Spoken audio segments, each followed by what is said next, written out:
Alright guys, how's it going? We're back, day 5 I believe? 4 or 5? Whatever, doesn't matter. And I'm going to go ahead and start putting together all the front suspension so I can go ahead and get the engine hoist in there a little bit easier without having to put it up on jack stands so that we can get the engine and transmission in. So yeah, we're going to do that right now. From the last video, if you did watch, you would have already seen that we painted the whole frame down and it looks great.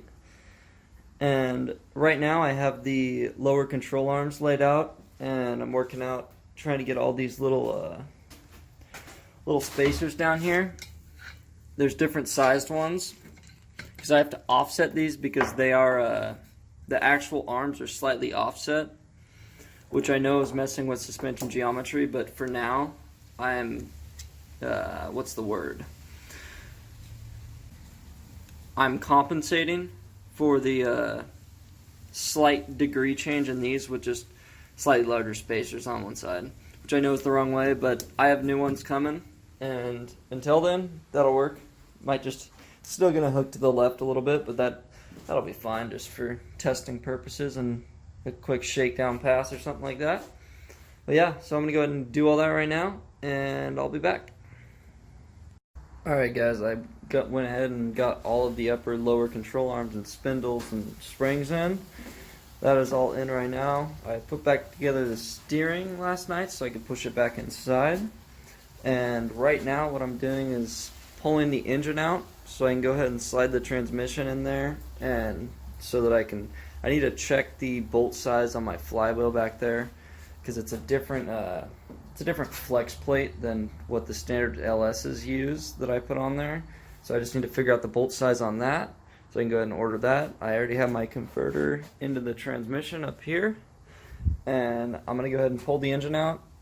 Got to slide the transmission in there, and then you guys will see. It's kind of weird how you have to do this in a certain sequence to get them both in because the car is so low and I don't have a lift. So yeah, I'm going to go and do that right now. Alright, as you can see right now, I got the transmission laid in there with the transmission mount on there. I went ahead and took that off and primered and painted that, and now I have to slide that under there and figure out a way to get those bolts up in there because you can't really fit under the car. So I have it's an access hatch right there that I open up, pull that off, slide the transmission up, put a jack under it and get those bolts in there. Then we can go ahead and slide the engine in after we get the back bolts on and bolt those together, jack the engine up and line up the front engine mounts and those. There's a big process that you got to do to get it in there. It's kind of a pain, but it is what it is. So yeah, let me go and do that, and I'll be back when it's done. Transmission is in. Alright, now I just got to go ahead and move the motor over there and get the bolts into the mounts and bolt the transmission up, bolt the torque converter to the flywheel, and should be sitting pretty good. Alright, so as of right now, engine and transmission are in. The only thing that I have left to do on that is bolt up the torque converter, but that's in and it's all straight. We are having a problem right now, as you can see with the oil pan. It's about an inch off the ground. And the next lowest thing on the whole car is this front frame rail, and it's, as you can see, probably 6 inches off the ground. So I'm gonna have to order a new oil pan, but suspension's all set up. It's in. Steers, I still gotta hook up all my steering linkage again, but yeah, all that's in. So now I'm gonna go ahead and deal with all this wiring and intake, radiator, put all that stuff back together. But I did see a question about the camber on the wheels and my suspension setup. All this is temporary because I'm getting new upper control arms and spindles, because as you can see we have an offset over here compared to the left side, or this would be the right side I guess. It's about, I think when I figured in all the angles and stuff, we were about a 1/4 inch difference. So I threw this 1/4 inch spacer in over here just to slightly compensate, just for moving it around in here, and so that it sat more level. to get it to sit a little bit more level for measuring and doing stuff while I'm working on it. This is all temporary. It's getting rebuilt, but I did see a question in the comments, so yeah. And as you can see, on top of that, this upper control arm is slightly smaller than, or slightly larger than this one. That's also why there's a spacer in there. So I hope that answers your question about that. But if you can see it right now, the camber's actually not too bad on them. The left front does have a little bit more, but we're within like about a 1/4 inch difference, so it's not too bad.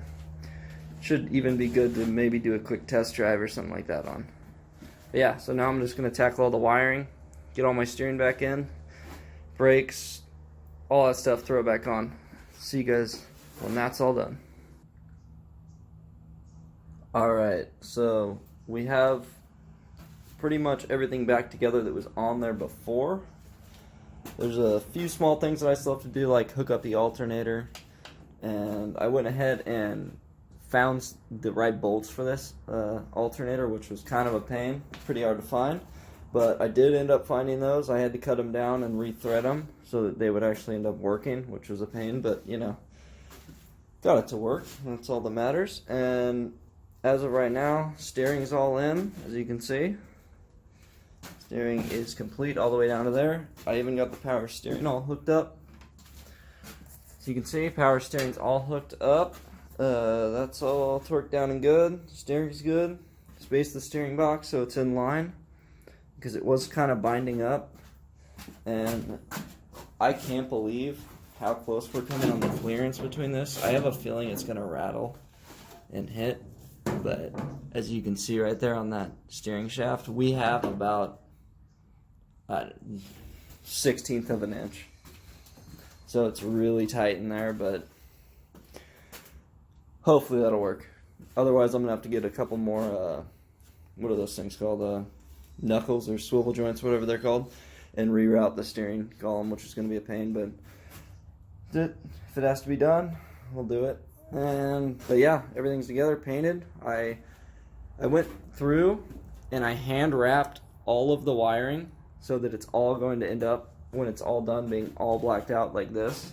As you can see, it looks really clean when you do it like that, so I just really like the way that that looks and how it keeps stuff easy to route, and it just looks way nicer when I do it like that,